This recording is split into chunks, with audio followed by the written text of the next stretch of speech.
Man, what's going on, man? Welcome to another episode of Bills United Podcast. Yo, look, check this out, man. Y'all see the new presentation? Y'all see that gold and black, that royalty? That represents the throne. Because that's where we're gonna be at after this season, man. This is season 2 of Bills United Podcast, man. Hey, now check this out, right? So today, man, we got some interesting topics that we want to bring to you. And guess what? We about to throw them your way right now. So check this out. Before we get started, I want to know how you doing, HB, man. How have you been, brother? Man, I've been all right, man. Recovering day by day. Things getting a little tighter on our end of the bargain. You know, we're starting to do a couple new ventures, and it's exciting. And I can't wait to keep it going. So I'm feeling good, man. How are you feeling? I ain't gonna lie, my brother. Hey, man, I'm feeling good, man. You know, life be life sometimes. You know, but this is pretty much my getaway. This is my piece right here. So whenever I get the chance or opportunity to go live with my brother, man, talk to the mafia, it's always a blessing, big dog. Yes, sir. So that's where I'm at right now as an individual. But now, you know what? Let's cut all the chit chat, man. Let's get to business, man. All for it. What's up, man? Man, what's the hot takes for the season, right? So hold on, I'm gonna start this off, right? So I actually have 6 hot takes. You ready? Let's go. Let's do it. So my first hot take this year is that we are finally going to have 2 1,000-yard receivers this year. We're gonna have 2. Okay. So the first 1,000-yard receiver we're gonna have is Joshua Palmer. He's showing out in training camp already, right? On top of that, last year he was 8th in separation. He's pretty much cooking all of our defensive backs, and they say him and Josh Allen have a great chemistry, that he already knows the playbook and like the back of his hand. That right there is a good. That already foreshadows a great season for somebody that's new to the system, right? And the second one is, it might be surprising. Y'all might think it's Shakir. Y'all might even think it's more. Dalton Kincaid. Dalton Kincaid. Okay. Last year he was hurt. This year he's fully healthy. He's cooking in training camp. I see big things for my brother, and I feel like with all the speed that we have, it's going to leave a lot of space open for that middle. So I think those are going to be our 2 1,000-yard receivers this year, right? My second hot take: Landon Jackson is going to lead the team in sacks this year. Okay. And so the reason why, yep. Hold on. Because I know you got some stuff, man. But I'm gonna have to call something. I'm gonna have to call something on that, man. I'm gonna have to challenge that, man. Because how is he gonna lead the league, or not the league? Oh my goodness, how is he gonna lead the team in sacks? He's gonna be competing with two other guys. All right, let's be honest. Me and you both know we've seen this player more than enough times. He's been on this team for too many years. AJ Epinesa. He haven't got close to 10 sacks. I don't even think he got close to 6 really in the season. So let's just be honest about that, right? Okay. All right. He's a good role player. He's a good piece when other starters do get tired. So I expect him to have the same production as he used to do, right? Number 2, Joey Bosa. Joey Bosa is already hurt. There's no guarantee that he will actually stay healthy for the majority of the season. So now, with that being said, they're already saying that Landon Jackson is pretty much what we expected AJ Epinesa to be. He's more explosive. They pretty much got the same body frame, but not only that, he's more aggressive than AJ Epinesa. So honestly, I think he won't be the starter while Joey Bosa is out. And I think due to that reasoning, I can see him lead a team in sacks this year. So that's my explanation behind it on why I think he will. I will challenge that, and I'll give you the opposite. I think that AJ Epinesa will go over Landon Jackson in the depth chart, and I think that Landon Jackson is going to take less reps than AJ Epinesa. So let me just kick it to you like this. Bobby Babbage made it known with the press conference that he does not play players when they're just getting on the team. It's a system. They have to unlearn the things that they have learned in college because it's all a program. They're all learning just programs. Now, when they get out of that program, they have to go into the Bills defense, which is one of the hardest defenses to play in the league. Now, you got a bunch of fresh new defensive players we all just got, and we're going to get into this later. But he made it known that it's a slippery slope when you're starting. There's going to be a bunch of mishaps in the beginning. It's a lot of slow treading in the beginning. And I don't feel that he's going to put a guy that we just got unless he's a straight-up beast, undeniable beast. And you could tell he was in the third round for a reason. Landon Jackson was in the third round for a reason.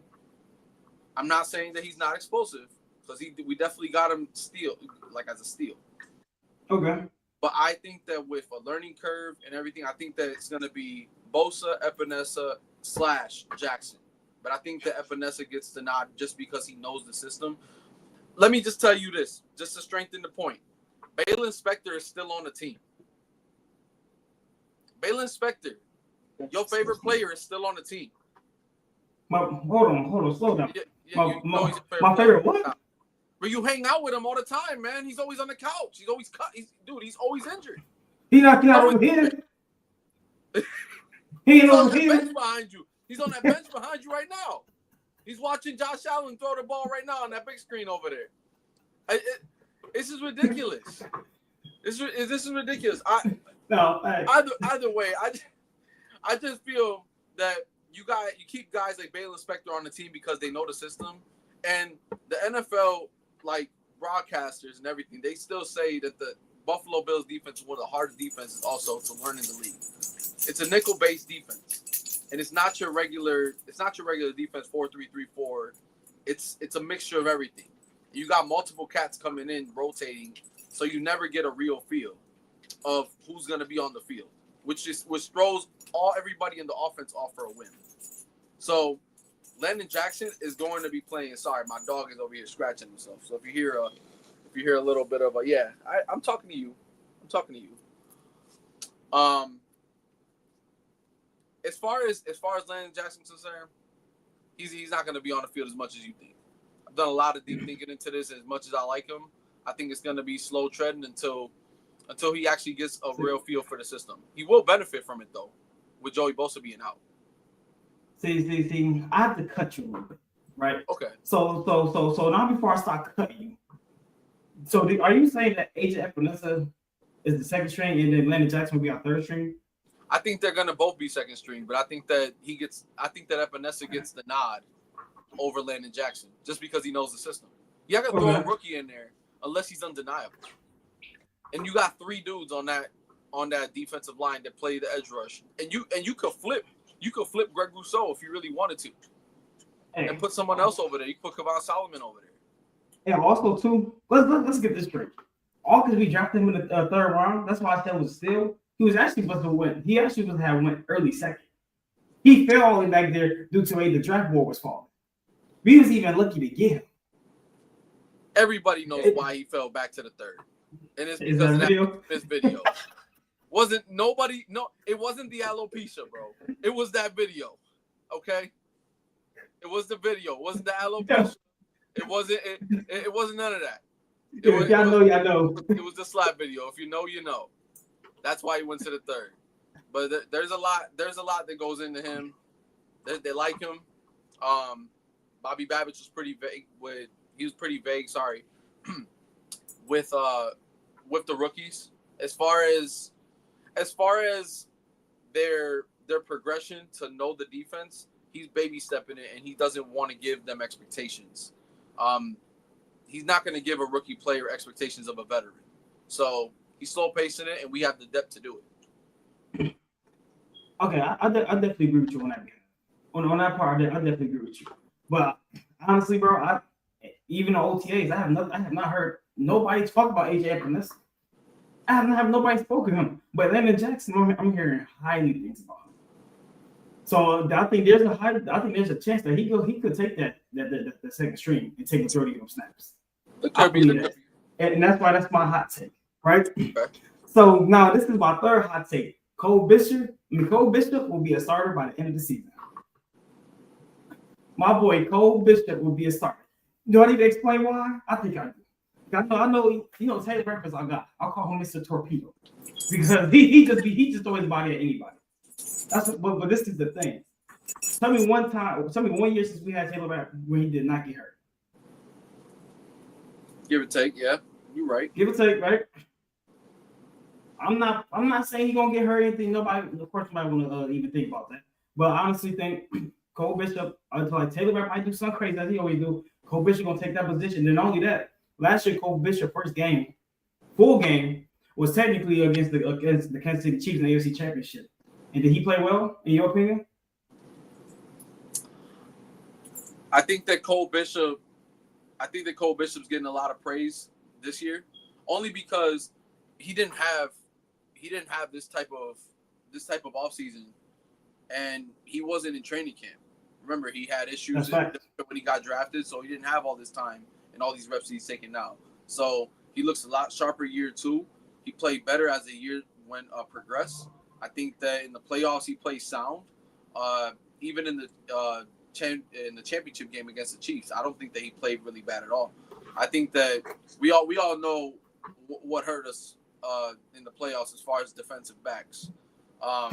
But when it comes to Cole Bishop, he did a great job. I don't have anything really too concerning for him.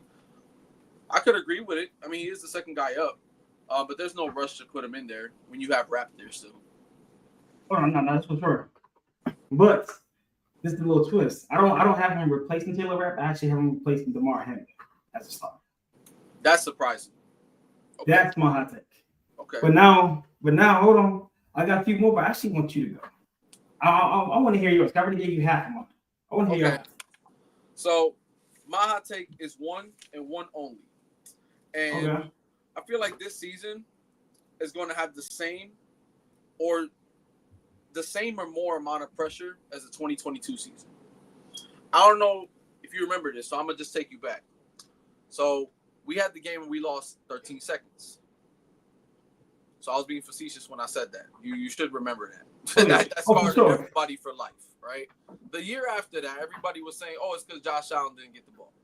I feel like the year after we faced the Rams and we blew them out the water. Super Bowl champs blew them out the water. They lost a little bit of depth here and there. They ended up being terrible toward the end of the year. They didn't prove anything. The first couple games, we came and smashed every team that we struggled with the year prior. And then we started getting scored on the rushing attempts. Remember, Taylor went for 4 touchdowns that year on us at home. It's Carson Wentz's quarterback. We looked terrible. We had everybody that we needed, and we ended up getting Vaughn, the whole 9, right? And for us to just fall short in the first game of the playoffs to the Bengals at home, it has the same amount of pressure because we just went to the AFC Championship game. And now we just got better everywhere else. Our depth from defensive line, our depth at DBs is brand new and fresh. We got a brand new DB coach. We got a brand new defensive senior assistant in Ryan Nielsen. We have a new special teams coordinator that you wanted to get rid of. Our last one, we wanted to get rid of Smiley. We did, and it was no secret in the organization. Everybody wanted him gone. So even reporters that are well known will tell you that they wanted him gone. So it was what it was. And now having all those new pieces plus a returner in Laviska Shenault, you don't really have any void that you really need to fill, that you have to fill. And if James Cook does come back, you miraculously, right? We'll see tomorrow. That will fill every void on this team, and there's no excuse. It's Super Bowl or bust at that point. So I feel that we're gonna be, if not the number 1 team in the AFC, like undeniably, we're gonna have home field advantage this year. And we're gonna we're going to the Super Bowl this year. We're going to, mark my words, with everything, fingers crossed, this is the year that we go to the Super Bowl. The reason why I say that, real quick. Yep. We have the top 5 easiest schedule in the league. That's 1. We've gotten better in every single facet. That's 2. And every other team in the league, at least in the AFC, is not going to match up with you, right, at all. We're strong in every facet, even at receiver when it doesn't look like it. You can go ahead. All right, I want to question you a few things, right? Yeah, go ahead. So when you say Super Bowl or bust, right? Like, do you truly believe, like, if we don't win the Super Bowl this year, that this is a letdown season? Yes. We're not in the space to waste our time this year. You have guys in that locker room that have been there for years, that have been to the playoffs year after year after year. You bring in staff members that have been to Super Bowls. Mike Pellegrino, 2-time Super Bowl champion. Ryan Nielsen, been journeyman all through the league, and is good for recruiting and developing players and the whole nine. And you got everybody in place where you were weak last year.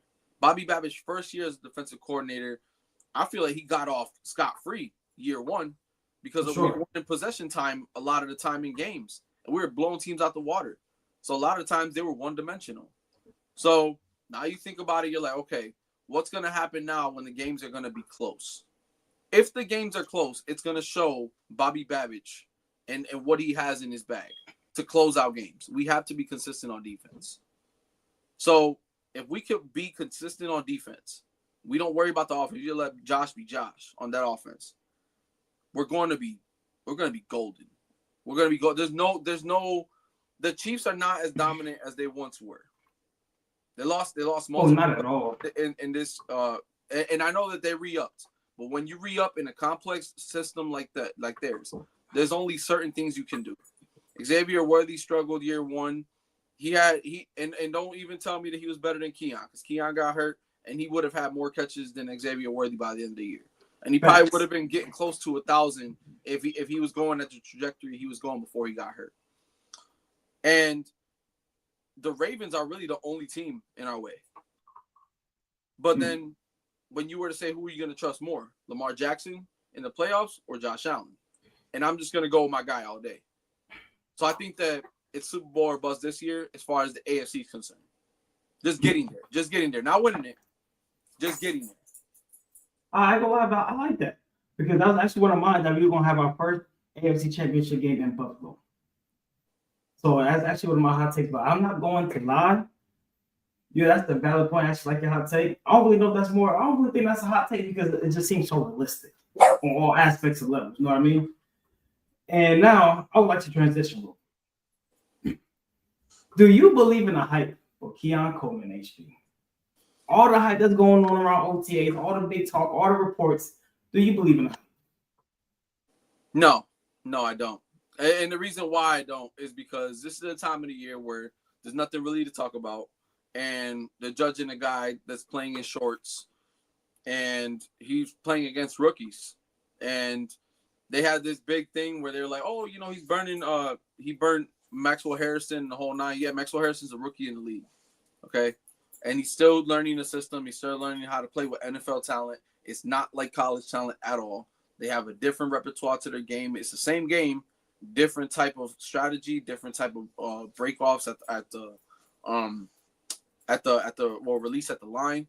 I don't believe it yet. I think that his route running still needs to get a little sharper. I think that as far as getting him more targets is going to show me if he's really there. I think Josh is going to show us more than Keon is, because quarterbacks tend to throw to receivers that they trust, and I'm not going to tell you that he doesn't trust them.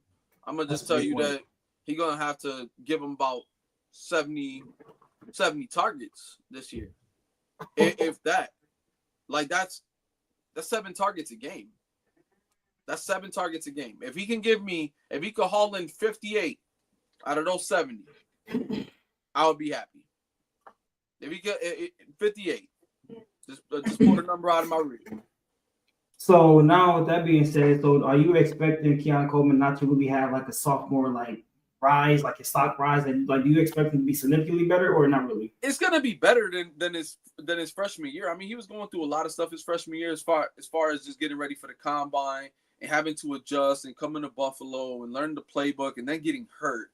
And then having to come back, I just feel like there was too much going on year one.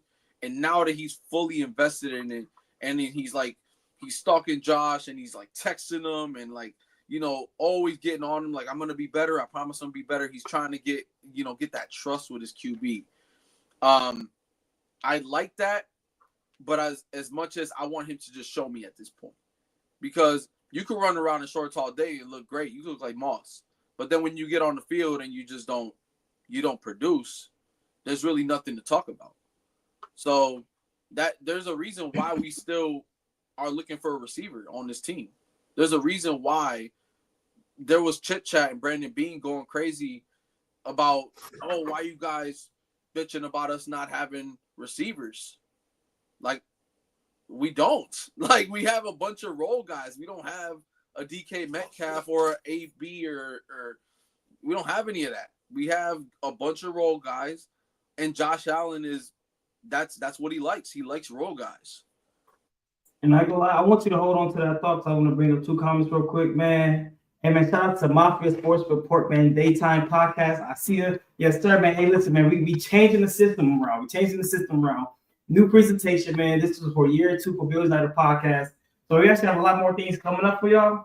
But yeah, most definitely, brother. But you have to stay tuned. But you have to stay tuned. Yeah. We have a bunch of stuff in store. We just have to stay tuned, man. Appreciate it. What's going on, Mafia Talk, man? Shout out to my guy, Jay Mafia, man. We feeling good, big dog. We feeling good, brother. But yeah, so the reason why I want you to hold on to that thought, right? Yep. He was like, you had said, you had mentioned that Brandon Bean is still, he was still looking for receivers, right? Because we have a lot of like role play. So do you think the reason why he was looking for more receivers is due to the fact that he won't be trusting Keon Coleman? Do you think that had a big role in that part? I think that we needed to get better with receivers that have better release at the line. We needed more speed. I think that where we struggled was getting releases off the line and getting open. We had no separation. And we had guys that were in the bottom of the league as far as separation. So I think that Keon Coleman was struggling in that aspect. So now having him come in year 2, having to improve that. We heard all that his freshman year. Oh, he looks great. He looks this, he looks that. And then come to the beginning of the year, it showed in preseason he couldn't get off the line with the Steelers. And that's terrible. That's terrible. So I don't think that there's enough for me to just come off on a whim and say, hey, like he's gonna be our number 1. I think that I've heard more from Elijah Moore. I've heard a lot more from Palmer. I mean, he got moved up a little bit, and they're being secure with him now. But it's not. I don't think it's anything that serious. Or else they would have said it. I just think that Keon needs to just be quiet and just ball this year. Like he keeps saying, like I test. I am my own worst critic. Like type of attitude. I like that. I like that he's able to challenge himself. I just want him to show me. I believe in him. I just want him to show me. That's it. Everybody rooting for him. All right, so I want to give my little perspective on that. Keon Coleman. Me personally, I don't believe in the hype. The reason why I don't believe in the hype because during last year training camp when we first drafted him, we heard the same talk. Y'all hear Moss and everybody. Oh, he looked fast, this and that there, but when we actually see him play, he looked pretty slow. Like you said, his release is terrible. We was actually watching his route running. We was actually watching his route running yesterday, and it was terrible. You don't see no grass get lifted up or nothing. It just looked terrible. Also, too, like I still believe he's a tight end.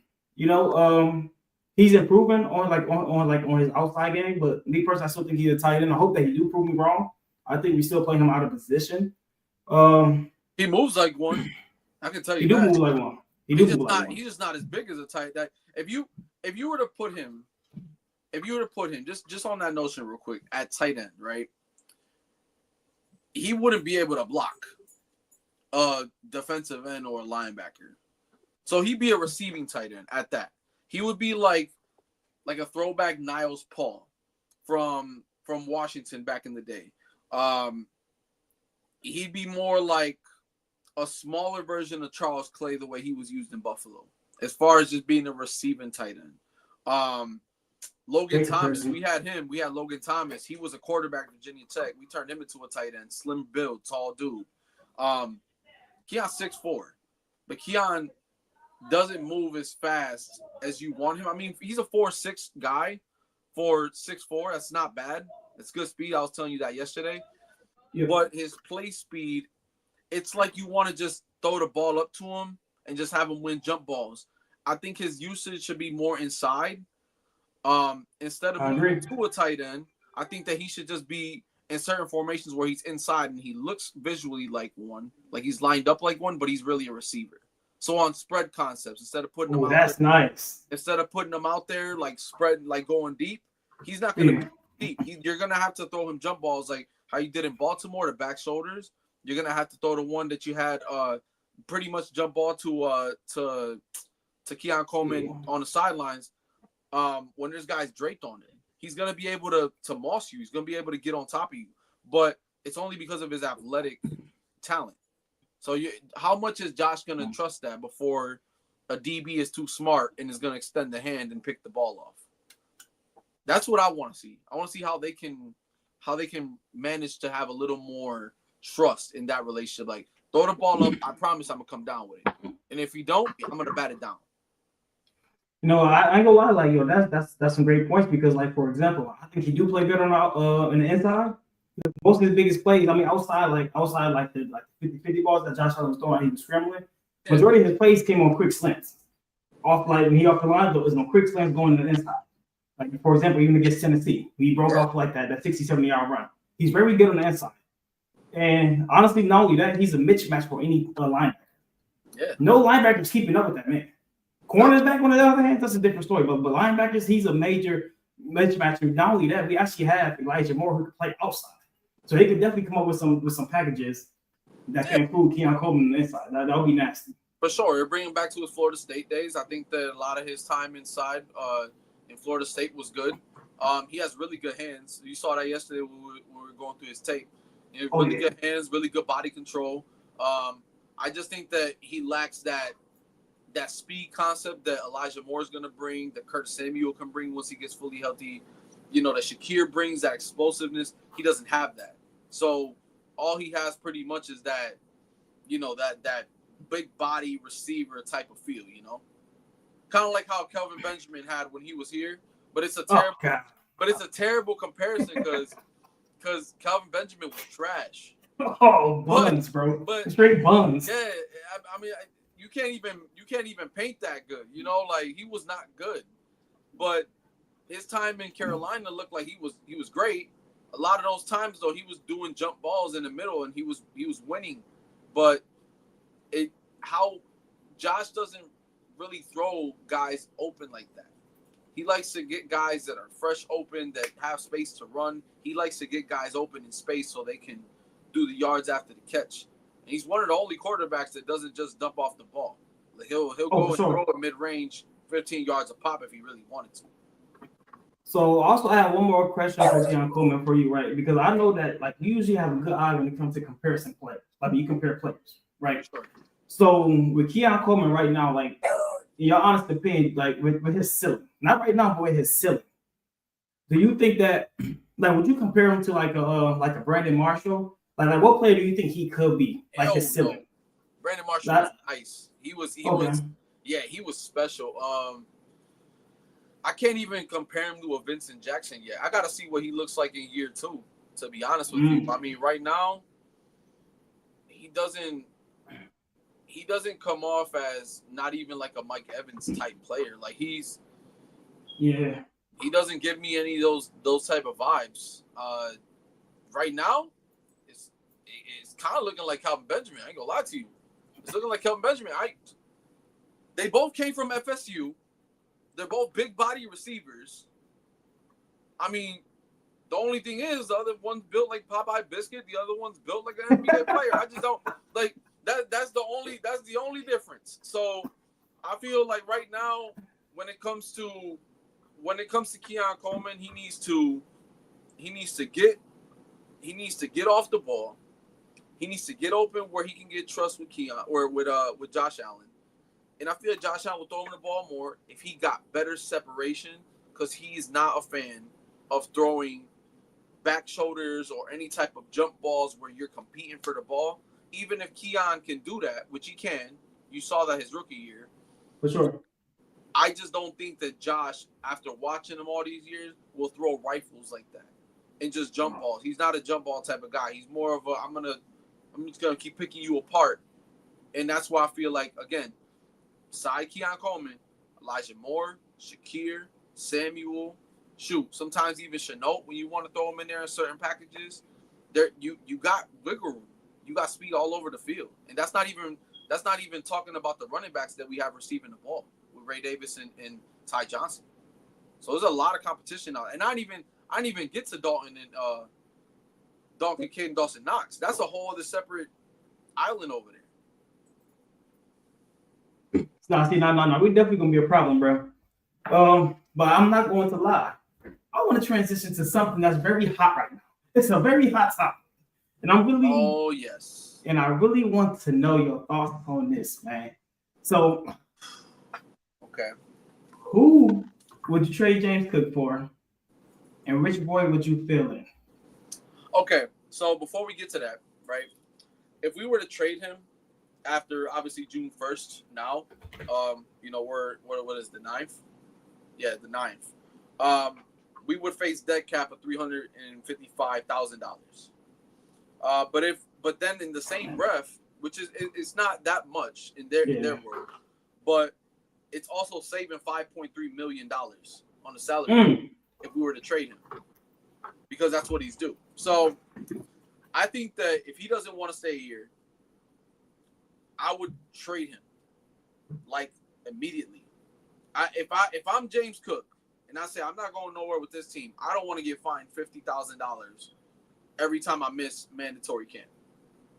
So you better trade me, because I don't want to miss out on money.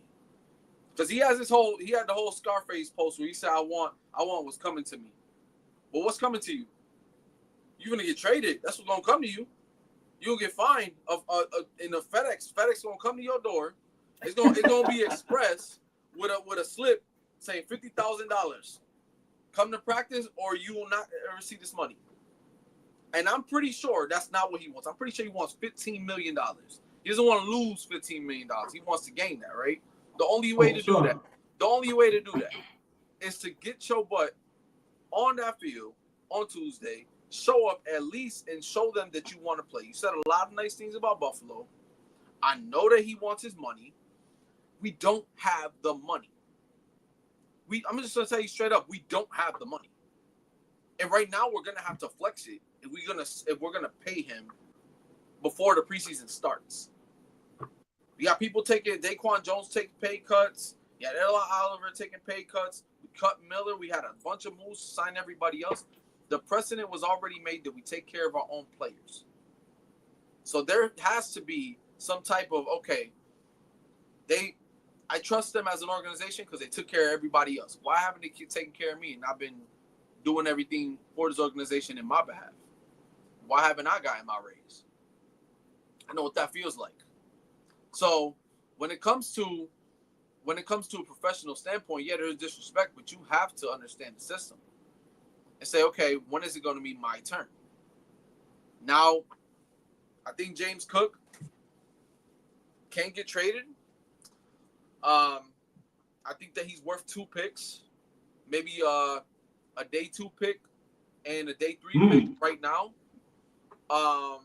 Second rounder and maybe a 5th, if that. And that's that's just what it is. If you're gonna just get them for trade capital or for draft capital, that's one thing. But if you want to get them for a player, you're gonna have to attach one of our picks in order to get a player. Now, I'm gonna tell you who I would want to get. Obviously, I would want to get Trey Hendrickson. Now, the reason why is because they haven't been able to sign him. Now, the only detriment with trying to get a player like him is that he wants his money too. And Cincinnati is not New York State, last time I checked. So you want your money, you want to be highest paid. We don't got that for you. We might have a better chance at the Super Bowl than the Bengals, respectfully, but that's all we can offer you. So is that enough for you? If it's not, then we're going to have to go get another player that we're probably not going to find sexy, but we're going to end up getting anyway. So I think that right now the best thing I would trade him for is for a day 2 pick. I wanted to do this during the draft. I told you this on our prediction show with Joey Hatch. I wanted us to trade James Cook somewhere like the Giants, somewhere like in the early 2nd round, so we can go get another running back, fresh rookie running back, big guy like Quinshawn Judkins. Nowadays he's about to be the starter over there in Cleveland. And just to think that we could have had him, for me, it bothers me. because you get a guy that's a thumper guy as much as he has burst, and you to mix him in with Ray Davis and Ty Johnson, it would look insane. It would look insane for him. But now you're stuck with this contract situation with James Cook. He's a special player. He deserves his money. But how are we going to give him that money? You're asking a bum for more money. You're asking a person that got their taxes, spent most of their money, has $200 left, but then say, I want a PS5, and that costs $500. You see what I'm saying? There's not enough money for that, though. No, but I want it. I'm sorry, I can't give it to you. That's what James Cook is doing. And then you know what? On top of that, I don't want just the PS5. I want the PS5. I want all the games to go with the PS5 too. It's getting worse. Yo, That the post about $20 million a year. I'm like, bro, you crazy. You were crazy. So I think day two. That's funny. I'm on your case. I'm gonna throw a flag out for you, but let me get to these comments. There's a big flag I'm throwing out for you. Marcus, the sports report. For me, trade him now, sign Chubb, and have Davis your one and Chubb your two. Time out. Nick Chubb's already on the team. Nick Chubb already went to the Texans. He signed a 1-year deal yesterday to the Texans. So my whole thing with Nick Chubb, right? You got a player that's up there in age. He has an injury past. He looks great. Everybody looks great working out. When he came back, he was already dealing with a bunch of like rehab issues. And now he looks great. But he still had to play through rehab during the season because he still wanted to play for the team. Now, they have Judkins over there. They decided to let go of him, even though he was a great back. And they let him go for a reason. I'm not picking up somebody's scraps, especially a team like the Browns. I'm sorry, I'm not picking up other people's scraps. I'm not gonna lie, I want to bring this comment up for you because you actually spoke about this yesterday when we were pulled up. Well, no, right. I'm sorry. Oh, okay. So you still have Davis and Johnson. If you need a 3, bring up Frank Gore Jr. You just talk about Frank Gore Jr. I was just talking about him yesterday. So Frank Gore Jr. was the best preseason running back last year, right? But I'm gonna quote him, Auntie chill. Okay? You're gonna have to chill. Because he's not quite ready yet. He's not quite ready yet. I'll keep him in the system until about midseason. If James Cook really does get traded, again, I would trade him either today or tomorrow. Sometime this week he has to get traded because he's gonna lose money. Your agent would be a fool not to trade you if you don't get traded this week. Because you're gonna get fined every day in $50,000, in which they said. And I don't think that's worth it. By the time you want to feel like showing up, you're already down what your dead cap is, which is $300K. So if your agent decides to basically, if you were to do the math, you got 50, 100, 200, 300. If you miss 7 practices, basically we won't have to pay you. And all that dead cap money will go right back to the bank. And then we're saving 5.3 on top of that. So I would definitely let him go. I would definitely let him. I want to put my 2 cents in this, right? Go ahead. I can't believe you said this. And I'm not going to cut you for this. And you know how I am about the James Cook guy. You say he's special. What are you smoking? There's nothing special about him. He's good. He's not special. He ain't no Saquon. He ain't no Derrick Henry. I feel like people is not giving our offensive line credit. Oh, okay. So now for his success. Now it's for his success.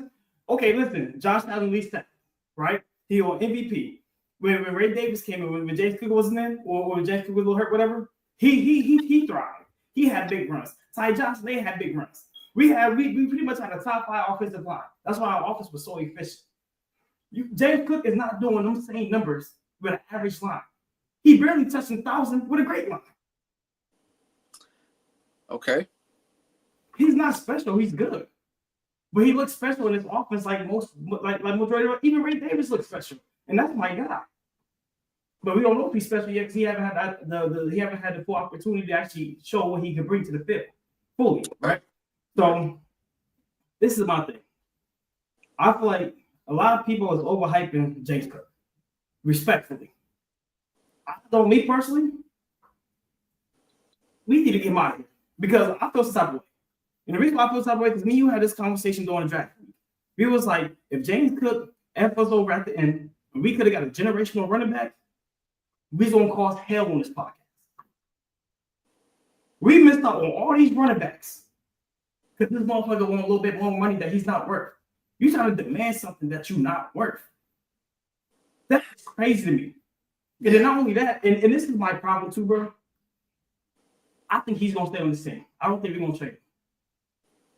And the reason why I say we're not going to trade him is because of one, right? He's showing up to training camp. Because if he don't show up, he's going to miss out on. If he want all this money, why would he miss out on $5 million? Why would he miss out? Unless we trade him, then wherever team sign him, give him an extension. Most likely, that's not going to happen.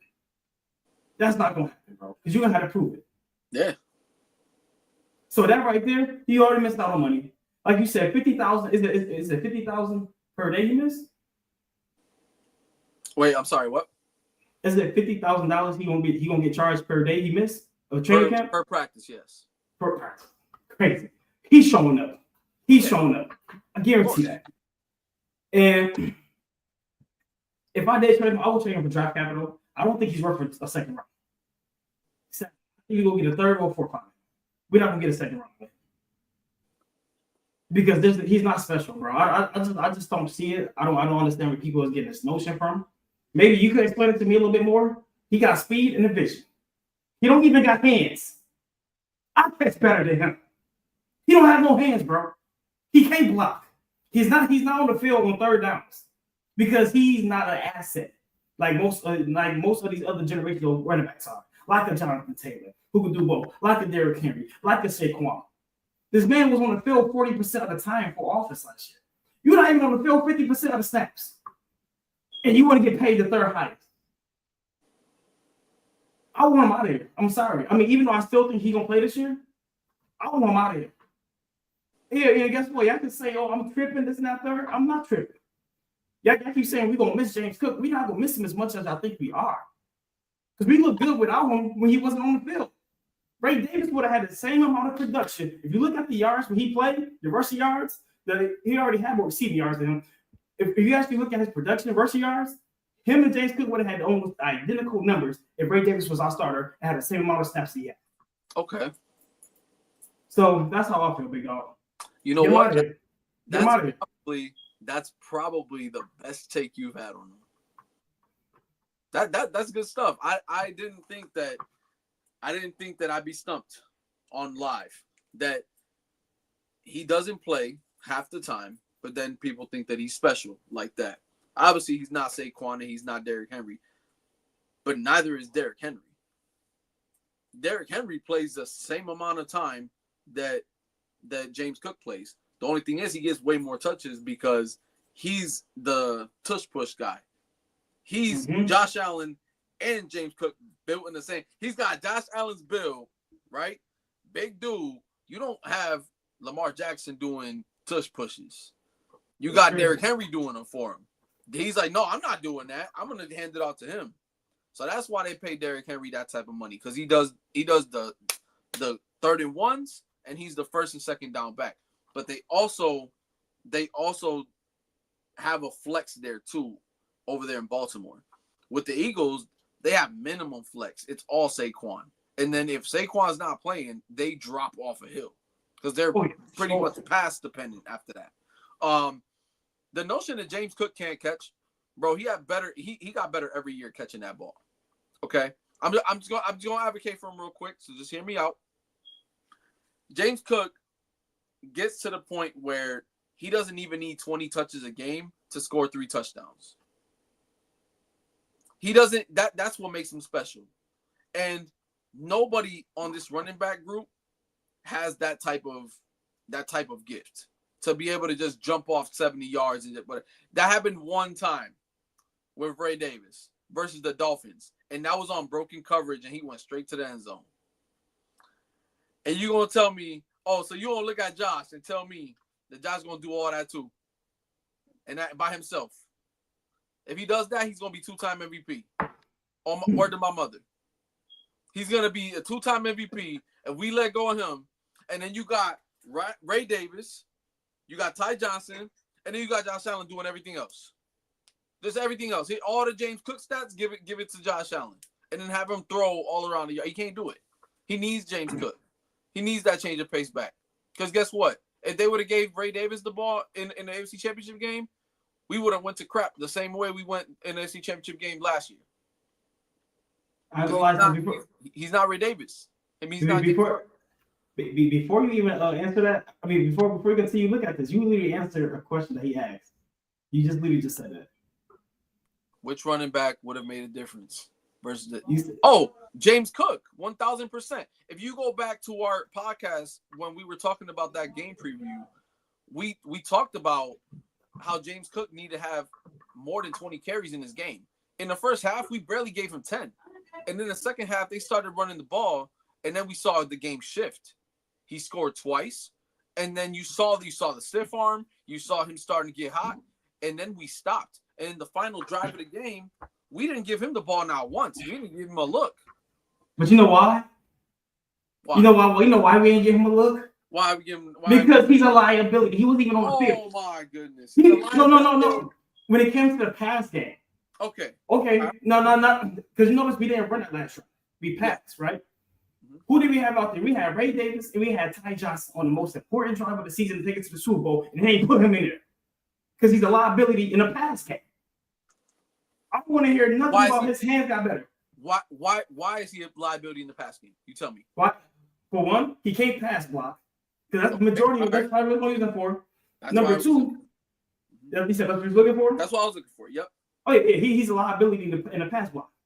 He's pretty much useless. Now, when it comes to that, on that aspect of his game, when it comes to football, he's useless when it comes to that. Anybody running through him, he's little. He's smaller than us. He's smaller than us. Yeah, he's a small guy. And you met him in person. I see the picture. He's skinny, bone.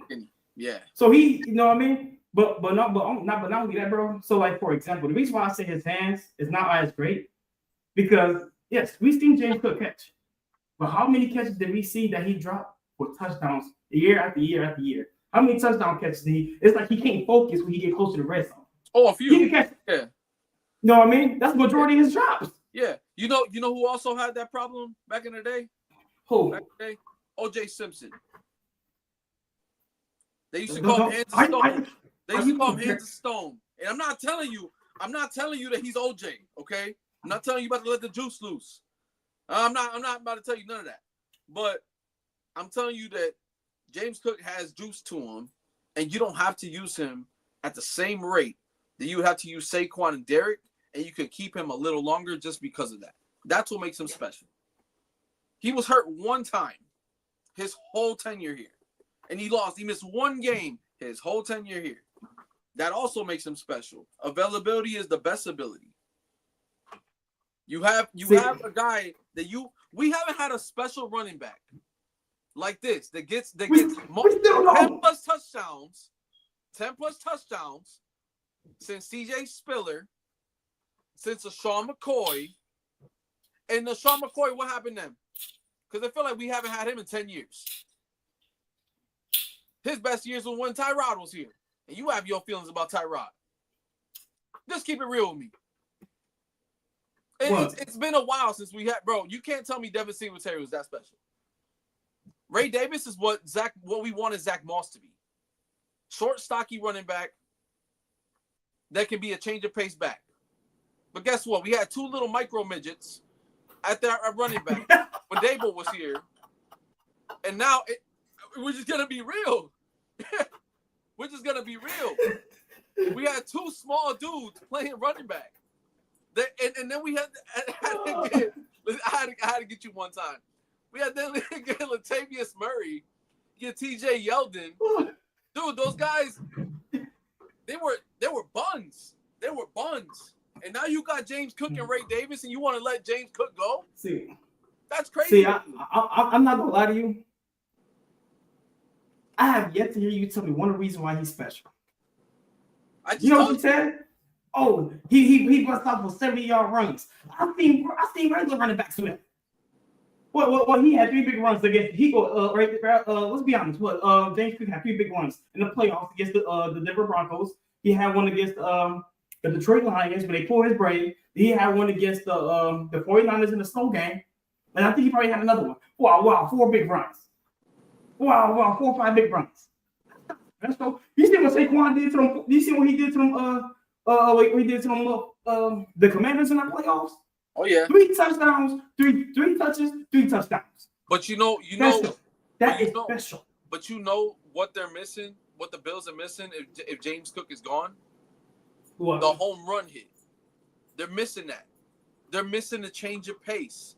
You have Ty Johnson and Ray Davis. I get it. But they're more of the same player than anything. They both are receiving backs. They can both pass block, but they lack what James Cook has, and that's that explosiveness. And we need that to get to the Super Bowl. We need every attribute that we could possibly get. And if we could lock him down for years on end, we still have Ray Davis for the next 3 years, counting this one.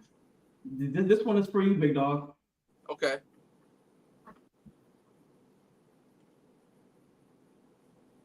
Oh, yeah, I get that. Do you know that we were also throwing the ball 30-plus times a game, and then it would just surprise the defense that he actually had the ball. I remember I remember the first game that he actually played against the Jets, and then he would have 15 yards of carry because we're all on spread. We got John Brown, we got Beasley, we got the crew, and then you have Devin Singletary out there. Next thing you know, you give him the ball, and everybody is playing 5 yards off the ball. And then he goes for 15 yards. He's like, oh, yeah, it's nice. We go in the winter, and then we're blowing out teams, and then they're giving him the ball 20-plus times a game, barely getting to it. And I get it. You gotta to protect Devin Singletary. He was probably the best back that we had out of Zach Moss, T.J. Yeldon, Latavius Murray, just any of those backs that we had at the time. And he had juke to him too. He had this little hezzy move that I like, little high step hezzy move that I like. But he didn't have a full. He had a limited package. He's a limited player, so he's not James Cook. He's not. The only thing that he's limited in is the pass blocking, and you can get better at that. If you have everything else except for the pass blocking, I'm cool with that. You know why? Because what did we talk about? What did we need on this team? A bigger running back, right? Yeah, we need a bruiser. We need a bruiser, right? Even though I still think we have some on this team that we could use on the offensive packages, just play around with them. You know, we got we get the Navy tight end. We got Reggie Gilliam.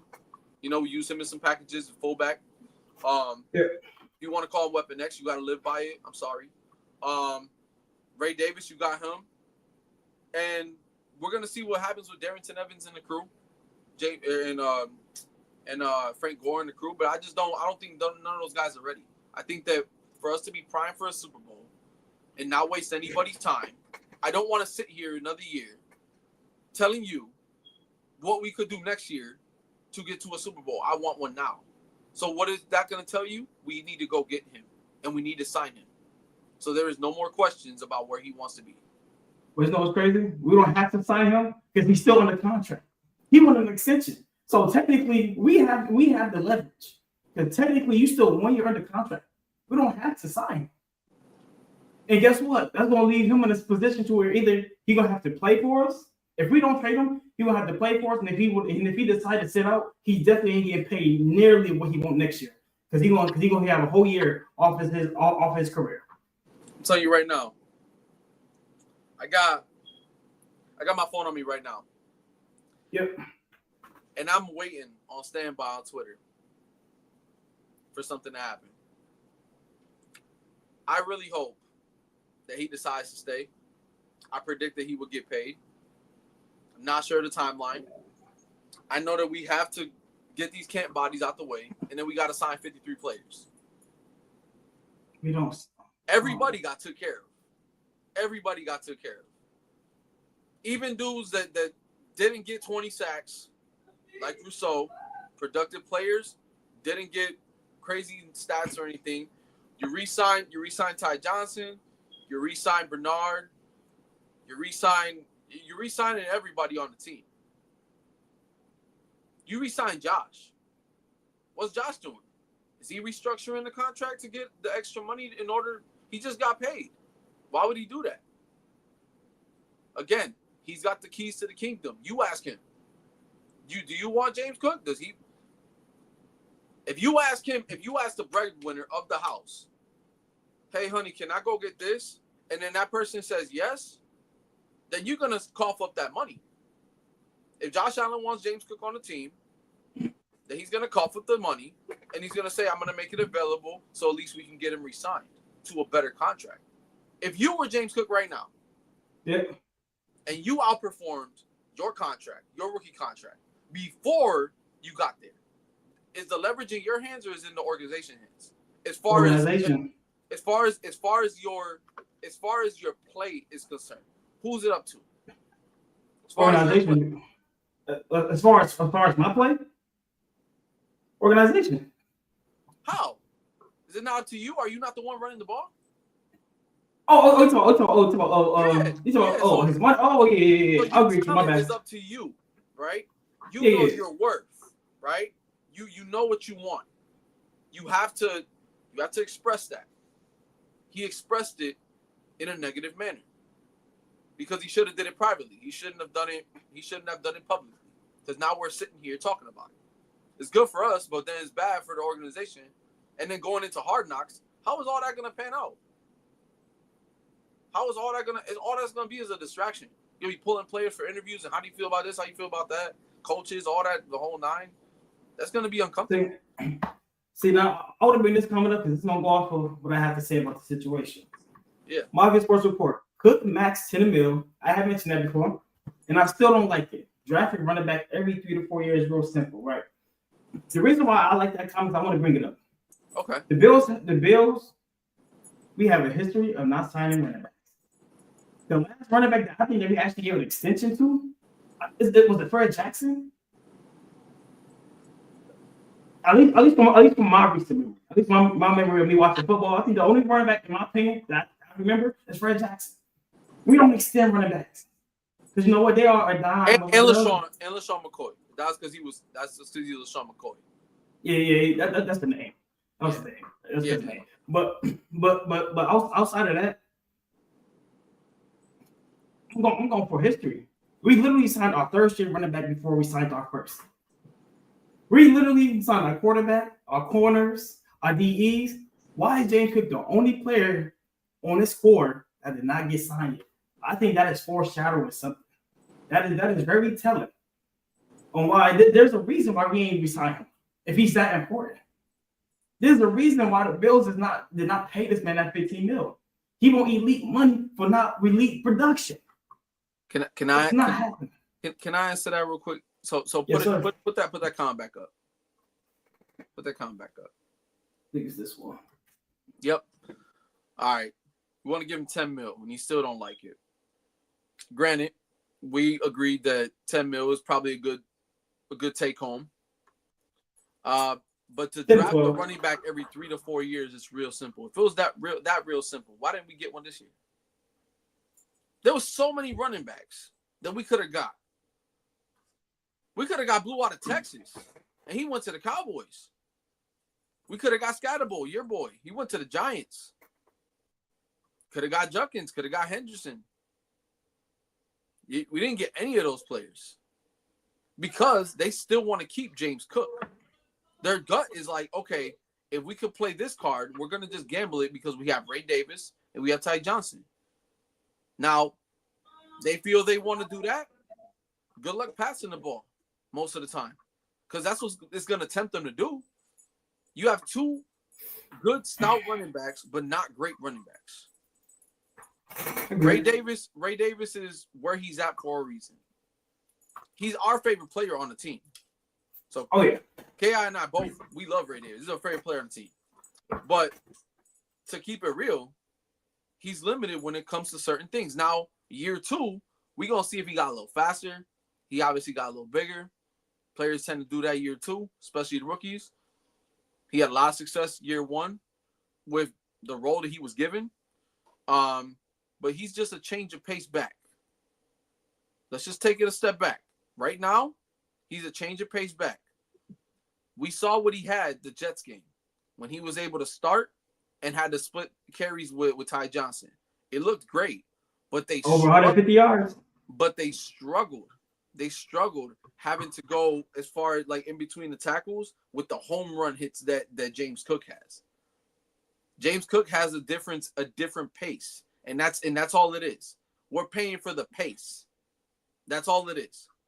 Because if you want to tell me Darrington Evans is gonna be the guy that's gonna be that's gonna be our new change of pace back. There's a reason why he only played in the preseason. There's a reason why we never, like we said, okay, we're gonna let go of Ty Johnson and keep Darrington Evans, and we're gonna bite the bullet with Ty. We're just gonna keep Darrington Evans and Ray Davis, and then in case something happens, James Cook, we got those two guys.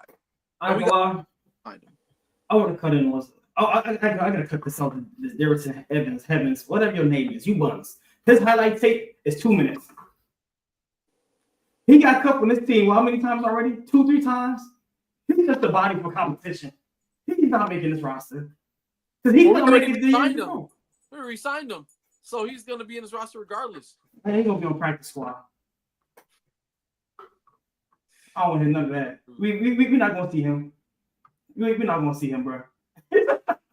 But wait, there's only a few backs. So if Mafia Sports Report can you tell me there's only a few backs? Can you specify a little more on that? Because like on our team or like as far as available, right here, Barkley, McCaffrey went healthy.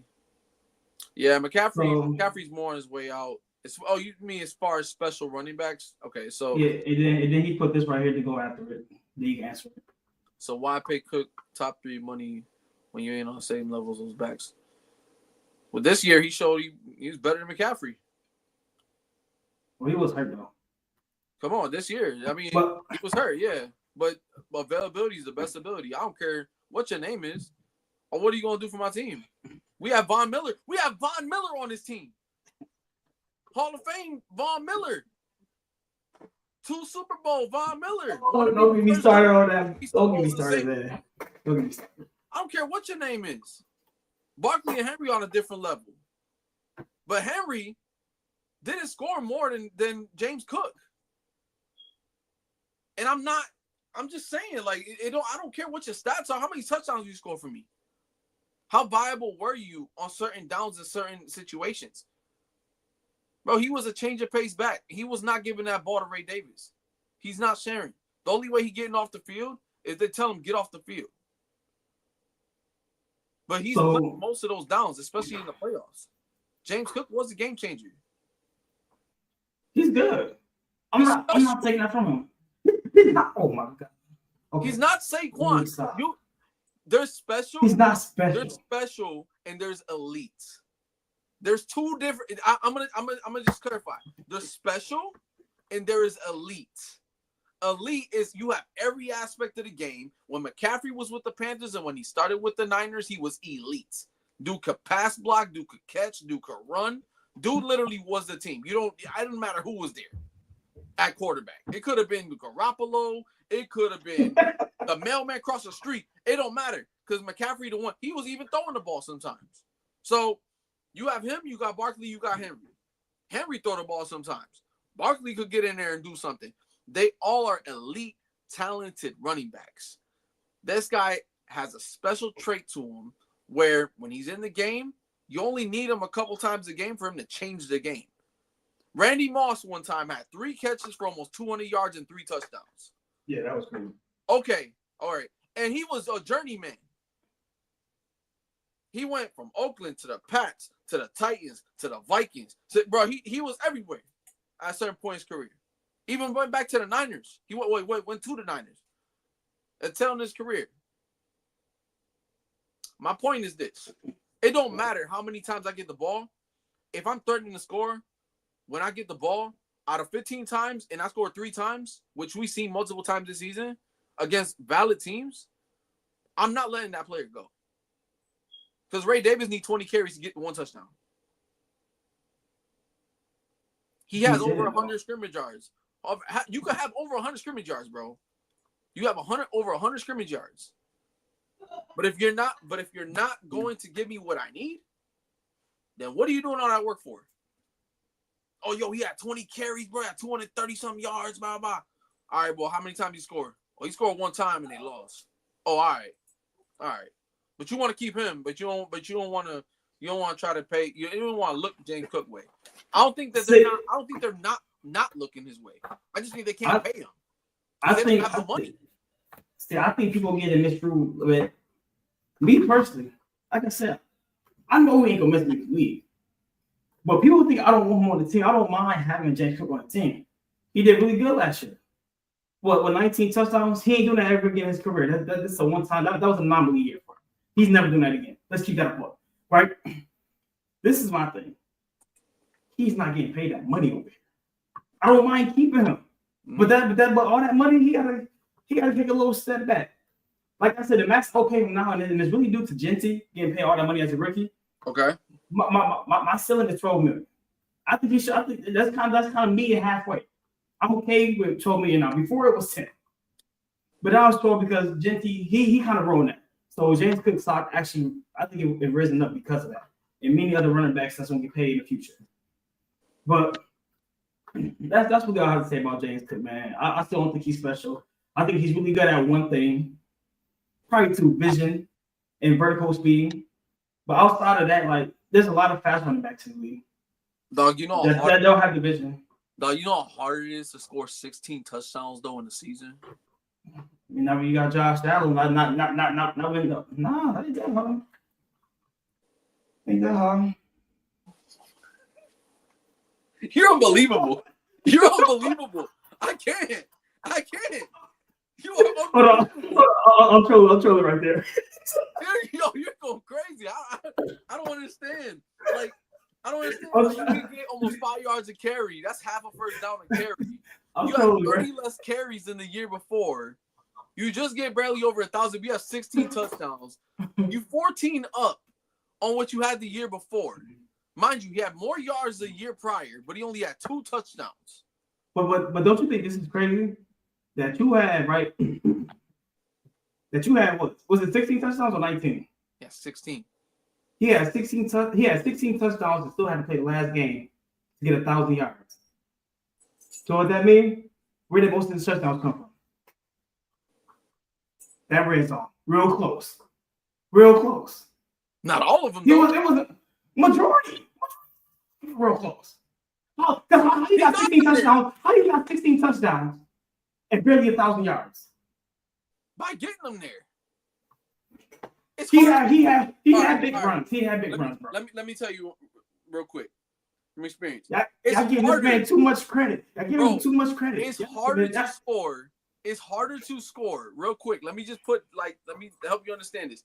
It's harder to score in the goal line, bro, when you have a little bit of space and you gotta still be 7 yards back from the line of scrimmage, having to be in your running back stance and scoring, and having only a dude be literally 2 yards away from the touchdown and telling you to come to him when he weighs almost 100 pounds more than them.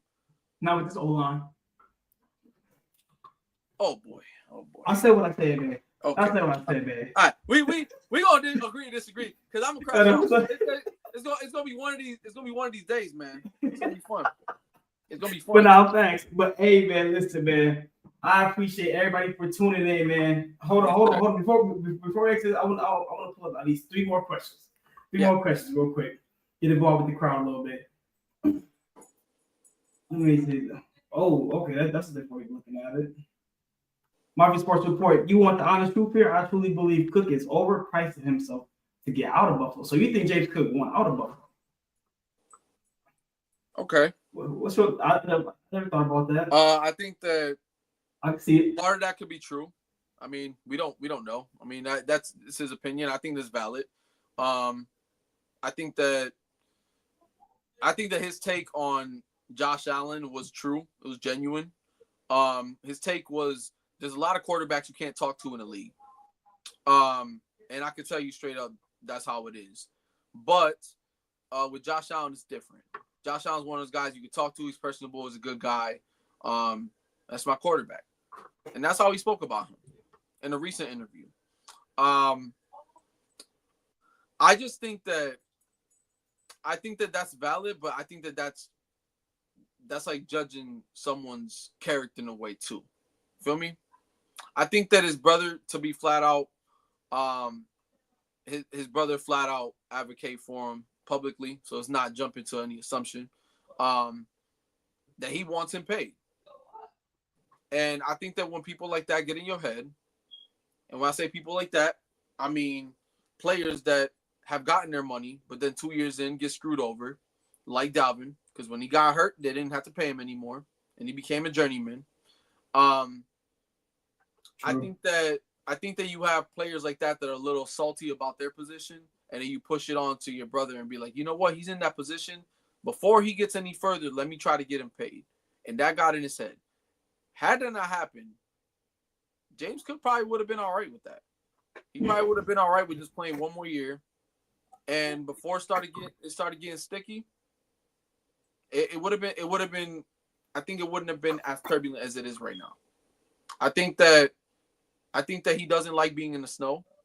He said it. He's like, bro, when it gets to he said in the Shannon Sharp podcast, when you're playing in the snow, it's harder to play. You get the traction, the whole nine. It's really hard. So basically, you want to pay me triple to go play in that cold weather because I'm not doing it no more. That's how I feel like he's, he's projecting when it comes to. I definitely agree, bro. I definitely agree to an extent. But what I can say about Dalvin Cook, he was double the player as James Cook is. He was double the running back that he was. So it's kind of like you said, it is kind of like a bittersweet moment. But it's kind of like at the end of the day, you put James Cook in a situation. It's kind of like Stephon Diggs again. You know how his brother was making subliminals online, all this speculation. It's kind of like we going through that again. Noise, the children. Yeah. Noise. They're playing a game, and they're stuck. They're stuck in the politics of it. I want to get paid. They're not. If I get hurt and all this stuff, I wish that things weren't like this anymore. They're acting like $5.3 million is not a lot of money.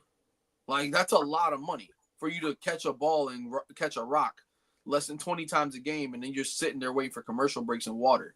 Like, come on, bro. And if you get hurt, God forbid, right? Dude, you're still gonna be taken care of. You got $5.3 million coming your way.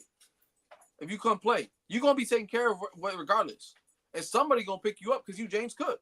Somebody gonna pick you up. I don't care what type of contract it is. Somebody's gonna pick you up, hurt or not. Oh, that's a fact.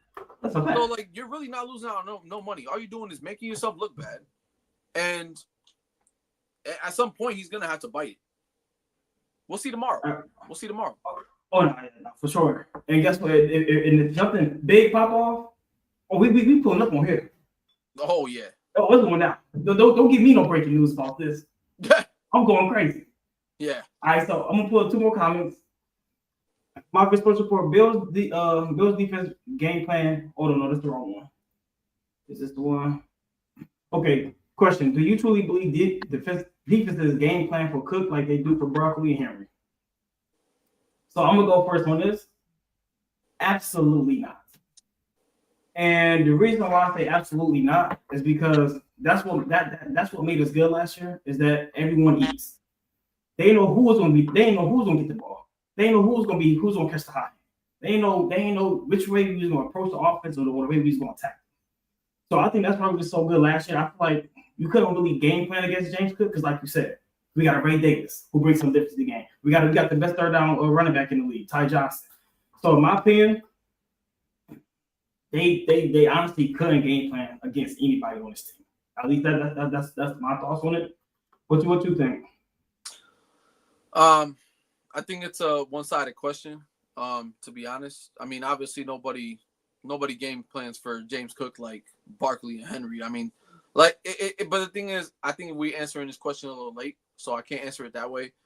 I think that there's different again between elites, like you are the team, or it's bust, or a guy that you have to worry about because he's a part of the project. People more game plan for Josh Allen in his legs than people do for James Cook. Yeah, because they're running 3 different running backs in that system. Now, for Mafia Sports Report, I don't know who's running I don't know the government name. So, but much I think it's my brother Tommy. Tommy? Okay. Well, if it is Tommy, I love the comments and just keep commenting. We love interaction with people. Makes the show a little more interesting and fast going. I think that when it comes to our system, we have different attributes and everybody plays a role. And when we've talked about re-signing him, he's going to be 26. So just put in perspective, after 30, running backs kind of just become damaged goods, right? James Cook has a little less damage to him, and I compared him to a foreign car that you only use to go around town for like maybe 10 miles, if that, and then you put it right back in the shop. But it surprised everybody. Everybody started looking like, wow, that's special. That looks crazy. But then it goes right back in the shop. Nope, still got the tread on the tires and everything. That's what James Cook is. There's no running back goes from 2 touchdowns to 16 like this. You need carries for that. And if somebody is doing more with their bag with less, I'm giving them more money. I'm giving them more money, but it has to be a team-friendly deal where he gets more guaranteed money up front. So that way the rest of it is incentive, flexed, so on and so forth. A 3-year deal, somewhere about 33 million, somewhere around there. So it's the 10 million. We agreed on that. Yeah. But most of that money got to come up front. Most of that money has to come up front. So that way he feels like he's being compensated. So that's my take. All right. And we have one more question, right? And it's a new person. Mafia Madness. Hey, man, welcome to Bills United Podcast, brother. I appreciate you for tuning in. Sure. Yes, sir. What do you guys think is the biggest gap in the roster right now? The biggest gap? All right. Can I go first? You go first. I got 2. I'm going to cook. Okay. I have one that is not concerning to us, but it can be concerning, and it's the backup quarterback position. I was on my hip. Now I'm gonna go, and I'm sorry for stealing it, but it's a glaring blank spot and void on our team. Now, if Josh Allen goes down, there's people that are actually at the camp that will tell you it looks like Mr. Trubisky ain't throw a ball all summer. Like it looks like we're gonna be in real trouble if Josh gets hurt. So I think we run the hell out of the rock all this year like we did last year and keep him in bubble wrap and just unleash him in the playoffs. Agreed. Secondly, I mean, we can always get better at safety. I mean, we got Hamlin and we got Rapp. Yeah, we got Derek Forrest, and we haven't heard anything about Derek Forrest, and just don't know. But again, he's in the system first year. He's been in the league, but he's still learning the system. But we're gonna see. Do you think we got another Mike Edwards in our hands? No. Mike Edwards ain't even want to be here, man. I ain't gonna lie to you. He was already hurt beforehand, and then he still wanted an opportunity to start. He's like, dude, this is not the Chiefs. You can't just come in here and just think you're going to the ring. You think you him? Yeah, no. You got to come here and learn the defense. And he wasn't playing that great when he was here. I would have kept Kareem Jackson over him when we had Kareem Jackson. He was an older guy, but at least he could hit still. Offense were good. Even at offensive line, we're fine. I still think that we could have done better at getting a receiver. I think that we got the people that we need. But I think that we could have done better at getting maybe not a Justin Palmer. We could have probably got somebody else. I welcome to the team. We love you and everything, but we had leverage there. We just didn't push hard enough. This is a hypothetical because I think he's still signed, if I'm not mistaken. Would you take Tyrod Taylor for backup? Hell no. Okay. Not right now. Not right now. Okay. You know why I asked it, right? Yeah, I know. I used to call him my boy Ty Guy. You know, I like Tyrod, man. I liked him when he was in Buffalo. He was the best quarterback that we had, in my opinion, in the drought. Like, not Drew Bledsoe. Like, I mean, Drew Bledsoe was probably the best one we had. Like, to go to the playoffs, okay? Like, that's probably the best one we had. Because Fitz, we already know what Fitz turns into in November, December. He turns to Fitz. Tyrod Taylor was the only dude that brought us there to win games. If it wasn't for Rex Ryan, he wouldn't have had an opportunity to start. If it wasn't for him, he wouldn't have had an opportunity to start. So, to be real with you, I think that for backup, Cooper Rush in Baltimore, he's in Baltimore right now. He's the best backup in the league. I just want to put that out there. He's the best. I think he's the best backup in the league. You put him anywhere, he'll be able to start for a game. Yeah, people, you got them saying Tannehill in the comment section. Okay, I forgot. I thought he retired. I haven't heard from him in a minute. So, yeah, Tannehill's a little over. I think that he still can play. I think it's all about fit. So, I don't know. I wouldn't go with him. Not at this point in his career. Give me Heineke. I'm not going. Hey, we like Jameis? Oh, that's my dog. Hey, yo. Let me just tell you something. Love that. Even though he throws like Fitzpatrick with his 3 picks that have himself, he's still entertaining on the sidelines. I can only imagine what we would look like if we had a quarterback like him coming in for Josh. I think he'd be fine. We run the ball too. It would be like Cleveland. They run the ball and then you throw it. You'd be all right. Just don't do anything stupid. And we would probably play a lot more cautiously with a guy like him. Think about this. James Cook and a pick. Or no, James Cook for Winston and a pick. Would you do it? A day 2 pick. A day 2 pick. A day 2 pick? A day 2 pick in Jameis. And I'll give you Cook and a pick. And like a conditional or something. In my opinion, that's tough. I ain't gonna lie. I think I will for a second pick because we can get some good running backs in the second round next year, depending on what the draft class is like. I like Jeremiah Love out of Notre Dame. That's a good big balanced back. He's gonna be eligible next year for draft. Yeah. Okay.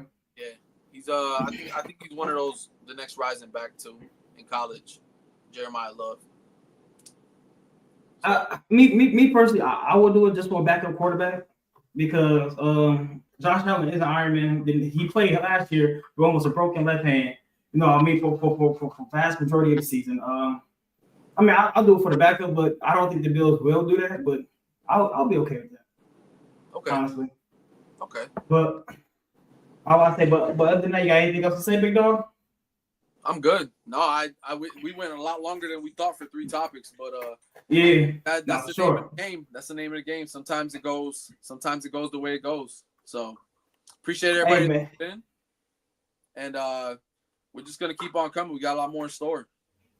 Hey, listen, man. Hey, shout out to Mafia Madness, Mafia Sports, man. J Mafia, man. Yo, we appreciate all y'all for tuning in. For all the viewers who didn't comment, thank y'all for giving us your time, for checking us out. Hey, man, we go live every Monday now at 12 o'clock. We're not live on Saturdays no more. We here on Mondays. So tune in, man. We got something special. We got a special guest coming soon. But we ain't gonna tell who it is, but just always on standby, man. It's coming out next week, hopefully, or probably the week after, but it is here. It is here, baby. But now with that being said, man, I love y'all, man. Go Bills. Y'all be safe. Y'all stay blessed and stay out of trouble.